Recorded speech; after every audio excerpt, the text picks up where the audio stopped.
बिस्मिल्लाहिर्रहमानिर्रहीम। अस्सलाम वालेकुम वरहमतुल्लाहि वबरकातुहू। नाज़रीन, मैं हकीम खालिद महमूद नक्शबंदी मुजद्दिदी आपकी खिदमत में हाज़िर हूँ। व इज़ा मरिदतु फ़हुव यशफ़ीन, जब भी मैं बीमार होता हूँ वही शिफा देता है। शिफा देने वाली अल्लाह की ज़ात है। दुआ खाने से पहले ये दुआ लाजमी पढ़ लिया करे, अल्लाह ताला उस दुआ में शिफा रख देते हैं। नाज़रीन, मौजू है मेरा कसरत शहवत जमा। ये इसके 6 वजूहात हैं, जिनमें से एक जो इससे पहले वीडियो है मैं बना चुका हूँ। अब दूसरी वजह आपको बताने लगा हूँ कि इसकी वजह क्या होती है। क्योंकि कई दफ़ा ऐसा होता है कि शहवत का गलबा बहुत ज़्यादा होता है और बार बार आदमी जो है वो शहवत करने को दिल करता है, जिससे आदमी बहुत ज़्यादा कमज़ोर हो जाता है। तो इसकी जो वजूहात हैं वो मैं इंशाल्लाह ताला पूरी 6 वीडियो में बताऊंगा। जो पहली वीडियो है वो मैं बता चुका हूँ। अब दूसरी वीडियो का जो है ना वो मैं आपको आज बताने लगा हूँ कि इसकी वजह क्या है। इसकी सबसे जो एक वजह है वो था हिद्दत मनी, जिसको हम मनी में गर्मी कहते हैं। थोड़ी सी इससे पहले मैं आपको वजाहत कर दूँ, क्योंकि कुछ कमेंट्स आते हैं, फ़ोन भी आता है कि साहब कुछ ऐसे अल्फाज हैं कि जिसकी हमें लोगों को समझ नहीं आती। क्योंकि जो तबीब है उन्होंने जो असल जो अल्फाज है उनका चुनाव किया होता है और वो लफ्ज़ तिब्बी लिहाज से जो इस्तेमाल किए जाते हैं वो मैं इस्तेमाल करता हूँ। अब मैं क्योंकि थोड़ी सी आपको उनकी वजाहत भी बता दिया करूँगा साथ। तो जो हिद्दत होती है ये गर्मी को कहा जाता है। तिब में इसको हिद्दत मनी, यानी कि गर्मी, मनी में जो गर्मी होती है इसको हिद्दत मनी कहा जाता है। इसकी वजह के मनी में बहुत ज़्यादा गर्माइश, जो कि बहुत ज़्यादा गर्म चीज़ें इस्तेमाल करने की वजह से ये मसला पैदा होता है। और इसकी वजह से जो दगदगा एक लफ्ज़ हम इस्तेमाल करते हैं, दगदगा उसको कहा जाता है। इंग्लिश में कहते हैं टैटिलेशन। एक लफ्ज़ होता है जिक्र, जो कि हम जिक्र करते हैं अल्लाह ताला का। एक होता है ज़कर। ज़कर जो आदमी का जुए मखसूस होता है, जुए ख़ास को ज़कर कहा जाता है। उसकी रगड़ से जब मादा खारिज होता है उसमें जो खेजिश पैदा होती है, जो उसमें खारिश पैदा होती है, उसको दगा दगा कहते हैं तिब में। तो ये यानी कि और उसका दगा दगा जो है मनी में तेज़ी और जोश उसके खराज में बार बार उसको इस चीज़ पर मायल करता है कि आप यानी कि जो मादा है उसको फौरी तौर पे खारिज करें। इतनी यानी कि मनी में मादे में गर्मी पैदा हो जाती है। ये दूसरी वजह है उसकी। इसकी जो असबाब हैं वो है गर्म गज़ाएँ, गर्म दवाएँ या गज़ा का जो गर्म गज़ाएँ होती हैं, मुरगन गज़ाएँ बहुत ज़्यादा इस्तेमाल करना और लगातार गोश्त का इस्तेमाल करना, अंडों का बहुत ज़्यादा इस्तेमाल करना। इसी तरह जो ड्राई फ्रूट है वो जो गर्म होते हैं बहुत ज़्यादा इस्तेमाल करना। और वो लोग जिनका मैदा भी बहुत दुरुस्त हो और वो हज़म भी यानी कि वो फ़ौरन जो खाता है आदमी वो जुज़्व बदन बन जाए, उसकी वजह से आदमी के अंदर जो है ना वो हीट पैदा हो जाती है एक तो। और ये जो इसकी अलामात हैं ये होती है कि मनी तेज़, जर्द रंग, ये उसका मनी तेज़ होती है और जर्द रंग की होती है, और सूरत तेज़ी के साथ और सोजिश के साथ, यानी कि बड़ी सूरत के साथ वो खारिज होती है। पेशाब में इन लोगों को ये मसला मनी गरे में अंदर गर्माइश हो, वो जब पेशाब करता है उसकी पेशाब की नाली में उसको जलन पैदा होती है। अगर बहुत ज़्यादा हो तो फिर वो सुजाक की अलामत भी कई दफ़ा हो जाती है कि जो लोग बहुत ज़्यादा गर्म ग़िज़ाएँ इस्तेमाल करते हैं उनको फिर सुजाक का मर्ज भी लग जाता है, पेशाब की जो नाली होती है उसमें ज़ख्म हो जाता है। इसके बाद अंज़ा के बाद आदमी को जो कमज़ोरी है वो होना शुरू हो जाती है। ये इसकी अलामात हैं।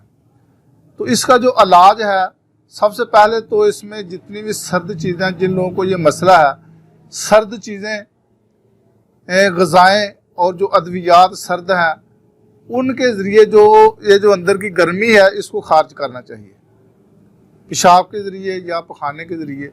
ये सबसे पहले तो ये आपको इसका, और अगर हो सके तो ऐसी अद्विया देकर जिससे वो क्या करे, क्या भी करा देनी चाहिए। इसके अलावा जो सुफरा है, सुफरा का भी मसल जो है ना वो देना चाहिए, जलाब उसका देना चाहिए। तो हमारे कुछ इतबा कराम इसके कहते हैं कि इसकी जो फसद है, जिसको 3-4 रोज़ के फासला से, जिसको हम आजकल ये जो हजामा है या इससे पहले जोंके वगैरह, ये चीज़ें, या पहले दौर में उस तरह के ज़रिए पच लगाते थे, अगर वो भी काम किया जाए तो इसमें वो भी कई दफ़ा मुफीद साबित होता है। तो जो ग़िज़ा है, ये सबसे पहले मैं आपको ग़िज़ा बाद में बताऊंगा, कुछ नुस्खे आपको बिल तरतीब 3-4 किस्म के नुस्खे आपको बताऊंगा। ये 3-4 इसलिए बता रहा हूँ कि हर आदमी का जो मिजाज है वो मुख्तलिफ होता है, तो जो भी इनमें से किसी को मिजाज में फिट रहे, मुनासिब रहे, वो इस्तेमाल करे। सबसे पहले जो नुस्खा वो है मगज़ कद्दू। कद्दू जो है ये, इसके मगज़ ले लें, ये आपने 5 माशा लेने हैं। इसके अलावा तुखम खुरफा स्याह 5 माशा, तुखम काहू ये छिले हुए 3 माशा, तुखम काशनी 5 माशा, कोकनार 1 अदद, इन सब को पानी में पीस लें। जितनी मैंने मकदार बताई है, इनको सारी पानी के साथ खूब इसको पीस लें, और इसमें शरबत नीलूफर खूब बना लें। आप खुद बना लें घर पे, या बाजार से कर लेंगे तो वो तो एसेंस का मिलेगा, लेकिन आपने खुद बनाना है शरबत नीलूफर। वो बनाकर उसमें 3 तोला शामिल कर लें, ये पी लें। इसके बाद नुस्खा नंबर 2, कफूर 1 रत्ती, तबाशीर 1 माशा, ये पीस कर शरबत नीलूफर जो ऊपर मैंने आपको बताया है उसमें मिलाकर ये पहले खा लें। उसके बाद जो बही दाना है उसका लाब निकाल लें, पानी में लाब निकाल लें। उसके बाद आपने तुखम काहू ये छिले हुए 3 माशा, बरादा संदल सफ़ेद 3 माशा, बर्ग बंग 5 माशा, और खुश्क धनिया, खुश्क कशनीज भी इसको कहा जाता है, आप धनिया क्योंकि आम लफ्ज़ इस्तेमाल होता है। खुश्क धनिया आप ले लें 5 माशा, गुलाब के फूल जिसको हम गुल सुर्ख कहते हैं ये 5 माशा ले लें, खशखाश जो है वो 7 माशा ले लें, सफ़ेद कूकनार 1 अदद पानी में पीस कर वो शरबत नीलोफर 2 तोला मिलाकर सुबह और शाम को पिए, ये 1 दिन की खुराक है। इसके बाद नुस्खा नंबर 3, तुखमे काहू, तुखमे खुरफा, कशनीज खुश्क धनिया, गुल नीलोफर, बरादा संदल सफ़ेद, तबाशीर, गुल सुरख गुलाब के फूल, तुखमे खशखाश, खशखाश जो है, गुलनार, ये तमाम चीज़ें आपने 9 माशा लेनी है। जितने मैंने आपको नाम बताया हैं सब के 9 माशा आप ले लें।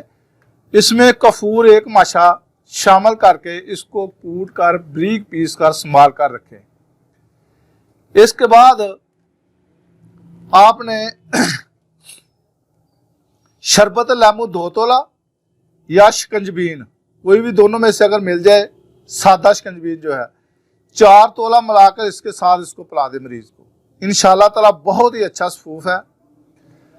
आगे इसके बाद अगला नुस्खा जो है तुखम काहू, तुखमे खुरफा, खुश्क धनिया, इसबगोल साबत। इसमें इसबगोल साबत है उसको नहीं आपने पीसना, बाकी तीनों चीज़ें जो है नहीं वो आपने बारीक कूट कर उसमें इसबगोल जो साबत है वो शामिल कर लें। अब इसमें 8 माशा लेकर अरके गुलाब 20 तोला, या आबे काहू 10 तोला, या आबे कशनीर खुश्क धनिया जो है उसका पानी निकाल कर आप इसको इस्तेमाल करें। अब इसके बाद अगला जो नुस्खा है वो इसबगोल साबत, तुखम काहू, तुखमे ख्यारीन, तुखमे कासनी, खुश्क धनिया, गुल नीलोफर, इसके बाद अजवाइन खरासानी। ये हम वज़न ले लें, जितनी भी आपने लेनी है, स्टाकी लेनी है, तोला तोला लेनी है, 2-2 तोले लेनी है।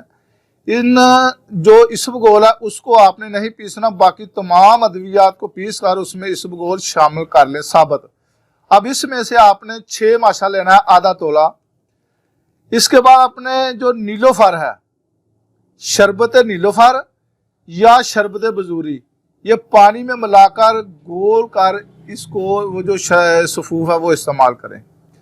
अब इसके बाद आपने रोगन जैतून जो है ये तमाम जिस्म पर उसकी मालिश करें, खुसूसी तौर पे पेड़ू पर या कंजरान पर। ये कजीब पर भी करें, खसियों पर भी करें, सेवन पर भी करें मालिश, ये जो जैतून के तेल के इनकी जो मालिश है ना, ये इस मर्ज के लिए बहुत मुफीद है।